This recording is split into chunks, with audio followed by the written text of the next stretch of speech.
જય શ્રી કૃષ્ણ, જય દ્વારકાધીશ મિત્રો. આજે આપણે અધ્યાય 15નો 12મો શ્લોક સમજીશું. યદાદિત્યગતમ તેજો જગદ્વાશયતે ખિલમ યચ્ચંદ્રમસી યચ્ચાગ્નો તતેજો પ્રીતિ મામકમ. સૂર્યનું તેજ કે જે આ સમગ્ર જગતના અંધકારને દૂર કરે છે તે મારામાંથી આવે છે, અને ચંદ્રનું તેજ તથા અગ્નિમાનું તેજ પણ મારામાંથી જ ઉત્પન્ન થાય છે. અજ્ઞાની મનુષ્ય સમજી શકતો નથી કે આ બધું કેવી રીતે થઈ રહ્યું છે, પરંતુ ભગવાન એ સમજૂતી આપે છે તે જાણીને મનુષ્ય જ્ઞાનમાં સ્થિત થવાની શરૂઆત કરી શકે છે. દરેક વ્યક્તિને સૂર્ય, ચંદ્ર, અગ્નિ તથા વીજળી દેખાય છે. મનુષ્ય આ સમજવાનો પ્રયત્ન કરવો જોઈએ કે સૂર્ય, ચંદ્ર તથા અગ્નિ કે વીજળીમાંનું તેજ પૂર્ણ પુરુષોત્તમ પરમેશ્વરમાં જ આવી રહ્યું છે. કૃષ્ણ ભાવનામૃતના પ્રારંભરૂપ જીવનના આવા અવિગમમાં બદ્ધ જીવ માટે આ ભૌતિક જગતમાં ઉન્નત થવાની બહુ મોટી તક રહેલી છે. જીવો અવશ્ય પરમેશ્વરના અંશ છે, અને ભગવાન અહીં સંકેત આપી રહ્યા છે કે તેઓ કેવી રીતે ભગવદ્ધામમાં પાછા ફરી રહ્યા છે.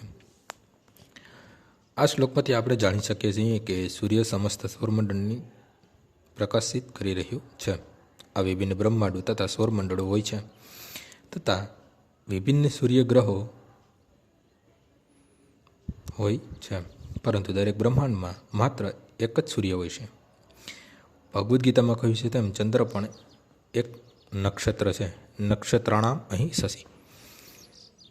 સૂર્યપ્રકાશ પરમેશ્વરના ચિન્મય પ્રકાશમાંના આધ્યાત્મિક તેજના કારણે છે. સૂર્યોદયની સાથે જ મનુષ્યની પ્રવૃત્તિઓની શરૂઆત થાય છે. તેઓ રસોઈ કરવા માટે અગ્નિ સળગાવે છે અને કારખાના ચલાવવા માટે અગ્નિ સળગાવે છે. અગ્નિની મદદ વડે કેટલીય વસ્તુઓ કરવામાં આવે છે. તેથી સૂર્યપ્રકાશ, અગ્નિ તથા ચંદ્રપ્રકાશ જીવોને બહુ પ્રિય લાગે છે. તેમની મદદ વિના જીવાત્મા જીવી શકે નહીં. માટે જો મનુષ્ય સમજી લે કે સૂર્ય, ચંદ્ર તથા અગ્નિનો પ્રકાશ તેજ પૂર્ણ પુરુષોત્તમ પરમેશ્વર કૃષ્ણમાંથી નીકળે છે, તો તેની કૃષ્ણ ભાવનાનો આરંભ થાય. ચંદ્ર પ્રકાશ વડે બધી વનસ્પતિઓનું પોષણ થાય છે. ચંદ્રનો પ્રકાશ એટલો આનંદપ્રદ હોય છે કે લોકો સહેલાઈથી સમજી શકે છે કે તેઓ ભગવાન કૃષ્ણની કૃપાથી જ જીવી રહ્યા છે. તેમની કૃપા વિના ન તો સૂર્ય હોઈ શકે, ન તો ચંદ્ર કે અગ્નિ, અને સૂર્ય, ચંદ્ર તથા અગ્નિ વિના કોઈ જીવી શકે નહીં. બદ્ધ જીવમાં કૃષ્ણ ભાવનામૃત જાગૃત કરવા માટેના આ થોડાક વિચારો છે. આજનો શ્લોક અહીં પૂર્ણ થાય છે. આવતીકાલે ફરીથી સવારે 6 વાગ્યે મળીશું. જય શ્રી કૃષ્ણ.